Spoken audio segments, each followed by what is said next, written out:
On today's Locked On Jayhawks, we're doing a mid-season into the bye week evaluation of where Kansas, some of their position groups, some of their players rank in accordance with the rest of the Big 12 to give you maybe a bigger picture idea of how everything has gone and, you know, how well everybody's kind of played at different positions on this episode of Locked On Jayhawks.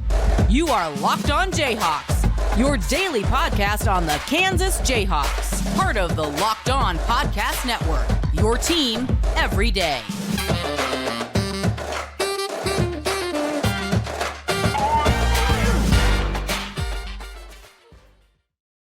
I'm Derek Johnson. You can hear me as well Monday through Friday from 3 to 6 p.m. on KLWN in Lawrence with Rock Chalk Sports Talk.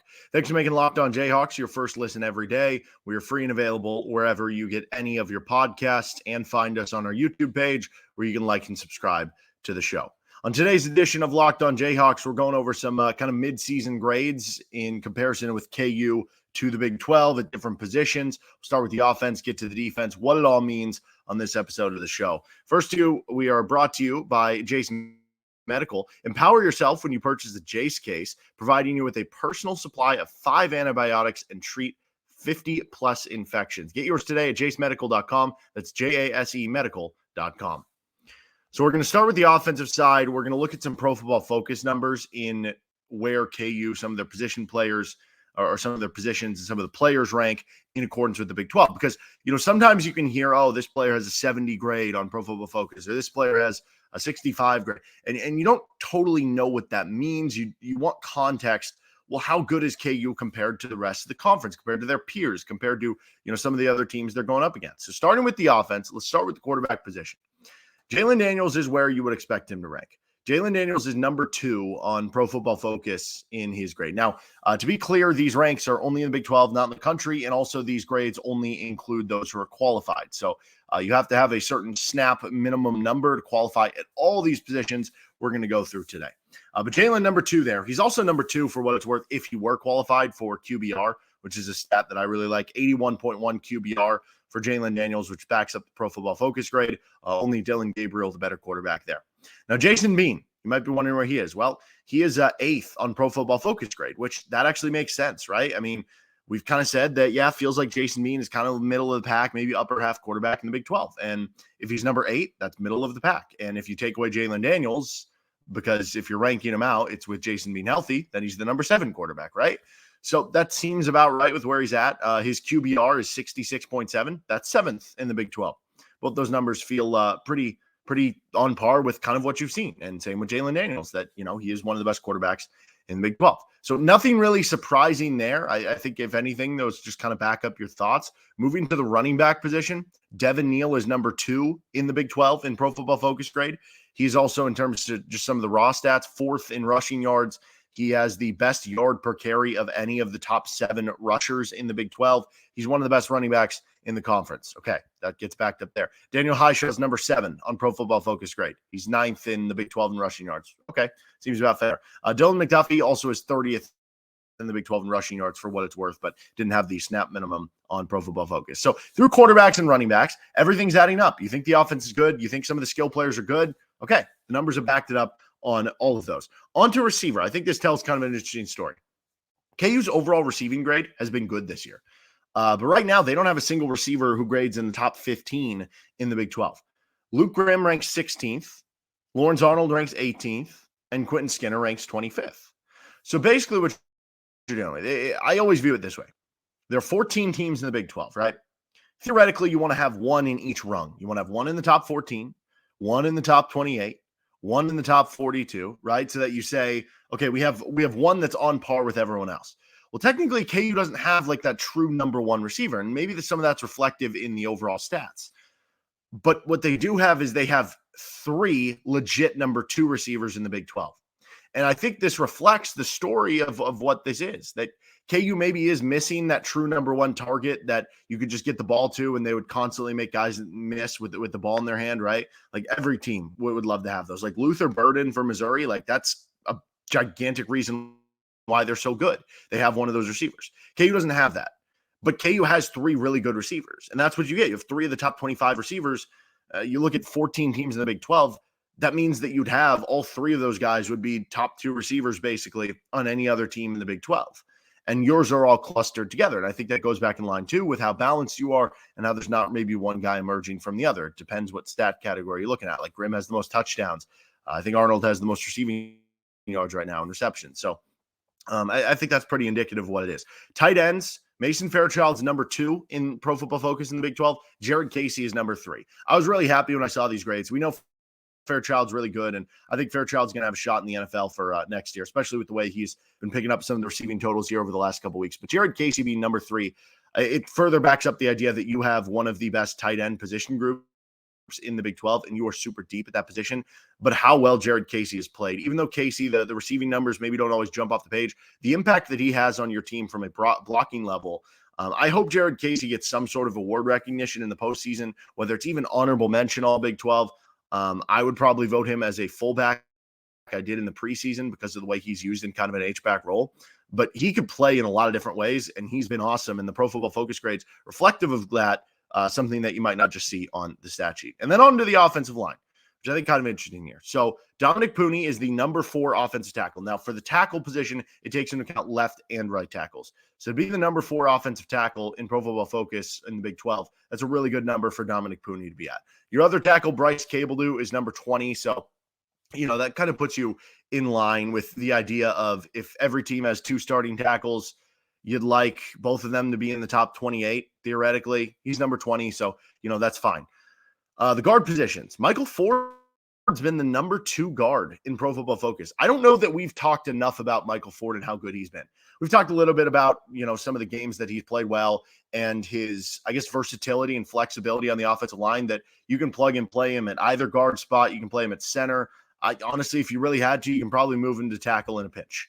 And he has been awesome at guard for you this season. He is looking like an all Big 12 player at guard. And I think that deserves being brought up right now. Number 2 on Pro Football Focus in the Big 12 in grade. Kobe Baines is number 11. That's a solid number. Armaj Reed Adams, number 16. You have 3 of the top 16 guards in the Big 12. And again, these are teams who you're starting a left guard and a right guard. So the fact that you have 3 of the top 16 speaks very well to that position group and how you've done here on the interior of your offensive line. The one that's kind of interesting here that maybe raises an eyebrow, and I'm not saying that from a standpoint of that I disagree, is that Mike Nowitzki is number 11. So center is not a position like the tackles or guards where there's, a bunch plugged in there because you're starting multiple. You're just starting the one. So theoretically, it is on a scale of there's 14 starting centers in the Big 12, and Nowitzki's only number 11 here. Nowitzki was obviously preseason all Big 12 and has gotten recognition, whether it's been honorable mention or second team or whatever it's been over the last couple of years at KU.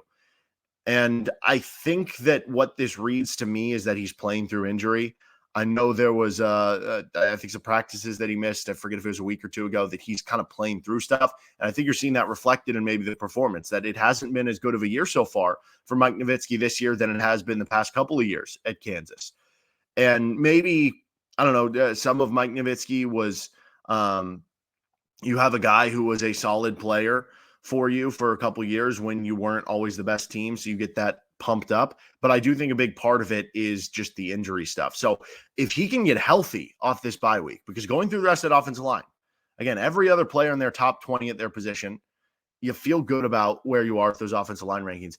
If Nowitzki can get healthy and play like the guy who we've thought so highly of and is that all Big 12 caliber center, I mean, I think the offensive line has done a tremendous job so far. That only raises it so much more. So that's kind of exciting that the offensive line has played well, and there's an avenue for it to get even better. Let's move to the defensive side of the ball, though, on some of these grades and where KU ranks in the Big 12. First, this episode of the show is brought to you by Jase Medical. Don't be caught unprepared. The Jase case provides 5 life-saving antibiotics for emergency use. All it takes to get a Jase case is fill out a simple online form, and in some cases, jump on a quick call with one of their board-certified physicians. Get ongoing care from physicians on any treatment-related questions, doctor created, doctor recommended. Jase Medical is simple. You go online, fill out a form, and then you get a prescription of life-saving medications right to your door. The Jase case gives you peace of mind that you're not just hoping that you have access to medication in an emergency situation, you'll actually have them. Jase Medical makes sure you have the medication in hand. Get $20 off on these life-saving antibiotics today from Jase Medical by using my code LOCKEDON at checkout, jasemedical.com. That's JASE jasemedical.com, jasemedical.com. We are brought to you by FanDuel. Snap into action this NFL season with FanDuel, America's #1 sportsbook. Right now, new customers get $200 in bonus bets guaranteed when you place a $5 bet. That's $200 in bonus bets, win or lose. If you've been thinking about joining FanDuel, there's no better time to get in on the action. The app is so easy to use. There's a wide range of betting options, including spreads, player props, over-unders, and more. Perfect weekend this weekend, no KU football. You might be like, what am I going to do to entertain myself? Well, you can, bet responsibly on some of the games and get some player props, whether it's college football or the NFL. So visit FanDuel.com/lockedon and kick off the NFL season. FanDuel, official partner of the NFL. On to the defensive side of the ball with some of these Pro Football Focus numbers and player grades for KU compared to the Big 12. Let's start on the defensive side of the ball with the defensive line and the defensive tackle interior defensive line position. I think this tells a real story. I do think that maybe one of these grades I would have maybe a tad higher, but I do think this tells a story that when you look at KU's defense and some of the struggles they've had the last 3 weeks against the run, giving up over 200 rushing yards each of the 3 weeks, over 300 yards to Texas, this is probably where you would start with that. Tommy Dunn is the highest graded KU defensive tackle right now. He's ranked 33rd in the Big 12. Devin Phillips is 34th. That's the one I think should be higher, but how much higher, I don't know. Gage Keyes 36th and DJ Withers 37th. There are 43 qualified defensive tackles by snap count in the Big 12 for this, which means that you have, of your top 4 defensive tackles in the rotation, they're all in the bottom 11 of the conference. None are in the top 30 right now. It's clear when you're looking at needing the defense, areas where you can improve and you need to over the back half of the season, this is one where you look at. And I do think the avenue is there. Tommy Dunn's still a young player. DJ Withers still a young player. They're both redshirt sophomores. Theoretically, they should be getting better as they go on, and maybe the light bulb clicks and they get even better over the back half of the season. Gage Keyes, young player, redshirt sophomore, and he's a transfer. So you're also adding, getting more comfortable with the system. Devin Phillips, as much as he's an experienced player, is a transfer still learning the system. So there is an avenue for this unit to get a lot better. But right now, when you look at some of the struggles on the defensive side of the ball, you can see why you've given up some things on this end, and you're going to need more from that interior defensive line position. Defensive end position, Austin Booker's number 2 in the Big 12 right now. He's been excellent. I think that backs up how well he's been playing so far. How about this one? Hayden Hatcher is number 13. So he's higher up there than I thought he was going to be. He's been having a solid season so far for KU, even playing through some injury. Maybe the bye week here gets him even more healthy and has him playing, at a top 10 level in the Big 12. Patrick Joyner is number 35, which theoretically is a rotational pass rusher. That's fine. Again, going back in line with every team starts 2 DNs. You have 14 teams in the Big 12. You're 35. That puts you at basically, if you view the top 28 as being starters, even though they're all not, if you're the number 7 backup, that's solid. That's fine with Patrick Joyner. But this one a little interesting. Jeremy Robinson at number 42. You look at some of the totals, the sacks, tackles for loss. Jeremy Robinson would be way higher on that in the Big 12. So you try to figure out, you're trying to find out, okay, why is he only number 42 here? Well, I think part of it may be a little bit of consistency. We heard in the offseason from the KU football coaches that they felt like Jeremy Robinson had the flashes, but they were looking for more consistency. And maybe that's reflective in the stats. You say, but he has, 4.5 sacks, but maybe the plays where he's not getting sacks, they're not good plays. The other part of this, you look at the grade, he has struggled against the run. And as a defensive end, sometimes you can be seen very highly because you boost up big sack totals. So you're going to need more against the run for Jeremy Robinson. I do think also, though, going back in line with some of the other positions, I think Robinson's been dealing with some injury stuff. He's playing through some injury stuff, and that's going to hurt you, right? You're not going to play as well when you're hurt as when you're healthy. So maybe the bye week helps him out there. But I found that one to be a little bit interesting. But overall, you have number 2, number 13, 35, and 42. I think that's okay for KU. The linebacker position, J.B. Brown is number 13 in the Big 12. So that puts you as a low-end starter for your number 1 in the Big 12, which is fine. But Brown is kind of being a rotational linebacker, and he's your best graded linebacker. I find that kind of interesting. Tywan Berryhill is not eligible on here. He doesn't have enough snaps because he's missed time with injury and everything. Also, for what it's worth, Craig Young is going to be listed as a safety in this based on how they've lined him up. Last year, I think he was listed as like a slot corner and how they played him. This year, he's listed as a safety, so we'll get to him in the safety discussion here. But in regards to Barry Hill, he right now is KU's lowest graded Pro Football Focus defender for the full season at a 46. So it would put him in line with this next guy we're going to mention, which is Rich Miller. Miller is number 37 out of 39 qualified Big 12 linebackers. And so Barry Hill, you'd be looking at it, you would be having two of the bottom four linebackers by Pro Football Focus grade in the Big 12. And they're playing the majority of the snaps. I think part of the answer here, maybe play J.B. Brown a little bit more, maybe play Cornell Wheeler a little bit more. Now, both players super athletic. They do have their faults, but they're giving you a little extra thump. I think some of the answer could be there. You just need more out of the guys who are returning. It's that simple, you know. And I like Rich Miller. I like Tywone Barry Hill. I think they're good kids. I think they work hard. It's not like an effort thing at all. I don't know what it is. Maybe more tape or figuring out the system or whatever it is. You're going to need more from this group, and you hope it's in there for the defense to be better, because to have two of the bottom four linebackers in the Big 12 basically by this Pro Football Focus grade shows you some of the weakness there. The corners, I think this guy should be graded higher. Kobe Bryant's number 13. Now, you look at some of the numbers, and they would say that, you know, some of the coverage stuff, he is higher there. So he's been good. I view him as being better than that. Mello Dotson's number 17, which, you know, in talking to some of yesterday and the takeaways with some of the stuff he's given up recently, that number's kind of been dropping a little bit for him. We'll see where that number finishes for Mello Dotson. But honestly, 17 is not that bad. Kalen Gervin at number 33 is an experienced player. So the corners have been fine, but a position you were looking to be a strength, I don't know that you would fully classify it as that. Like, I think Kobe Bryant's well on his way to all Big 12 first team. But overall, as a unit, maybe you want a little bit more there. And then the safety position, I think reflected well here for the top two guys. Marvin Grant's number 7. He's had a really good year so far. Kenny Logan's number 8. I think he's had an even better year than he did a year ago. And then OJ Burrows is in at number 37. I think that's more reflective. He had a tough couple first weeks, but he's been playing a lot better since then over the last 3 or 4 weeks. So really Burrows is playing better than where he is ranked overall.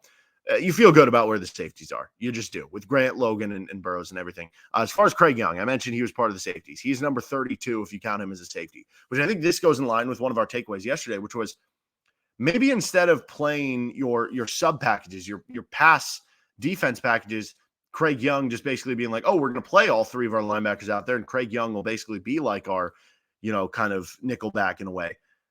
I think it would probably behoove Kansas just to play Craig Young when it is the passing package as one of the traditional linebackers and allow you to get another DB out there, whether it's another corner, whether it's another safety, especially with the way the 3 safeties are played. Again, Burrow's playing better lately.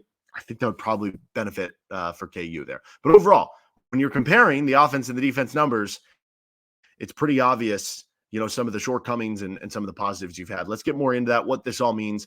First, this episode of Locked On Jayhawks is brought to you by eBay Motors. Passion, drive, and patience. What brings home the winning trophy is also what keeps your ride or die alive. eBay Motors has everything you need to maintain your vehicle and level it up to peak performance. From superchargers, roof racks, exhaust kits, LED headlights, and more, whether you're into speed, power, or style, eBay Motors has got you covered. With over 122 million parts for your number one ride or die, you'll always find exactly what you're looking for. And with eBay Guaranteed Fit, your part is guaranteed to fit your ride every time or your money back. Because with eBay Motors, you're burning rubber, not cash. With all the parts you need at the prices you want, it's easy to turn your car into the MVP and bring home that win. Keep your ride or die alive at ebaymotors.com. Eligible items only. Exclusions apply. eBay Guaranteed Fit only available to U.S. customers. So what this all means, obviously, as we're going through the numbers, a lot better numbers on the KU offense and the KU defense. Okay, that makes sense. You know, Captain Obvious there. KU's obviously good at offense overall. They're good at the skill positions. You know, if you had that one extra superstar receiver, I think it'd take this offense over the top, but that guy's not super easy to find. But you're just solid everywhere. You're good at tight end. You're good at running back. You're solid at receiver. You're solid to good at quarterback, depending who's in there. You're solid at offensive line. You have a chance to get even better. It's the defensive side of the ball where, you know, you do have some star talent. Like Austin Booker has been a star so far. Kobe Bryant is a star at the cornerback position. But you need the other guys, the depth guys, the other filler starters. You need them to carry a little more water for the defense to get up. And obviously, it's interesting because the UCF game is probably the best defensive performance of the Lance Leipold era. Then you look at the Oklahoma State game, it's a bad one. Giving up 39 points to an offense that coming in was scoring 23 a game and was one of the bottom 5 or 6 offenses in the Big 12 was not a great performance by the KU defense. Give 550 yards of offense to the Cowboys. So it's pretty obvious to be like, okay, improve here and there. As far as what positions I think they have the best chance of improving at on the defensive side of the ball, I do think that defensive tackle is the one. And if that can get better, I think it will improve the linebacker play because they'll have less guys that they have to worry about getting off blocks because the defensive tackles will be doing more of that. So I think it was just kind of interesting going through some of those numbers. That'll do it for this episode of Locked On Jayhawks. We're going to have a Big 12 preseason basketball, KU basketball, KU Big 12 Media Day conversation coming up in our next episode of Locked On Jayhawks. Make sure you're subscribed to the show anywhere you get your podcast and or on our YouTube page. See you next time.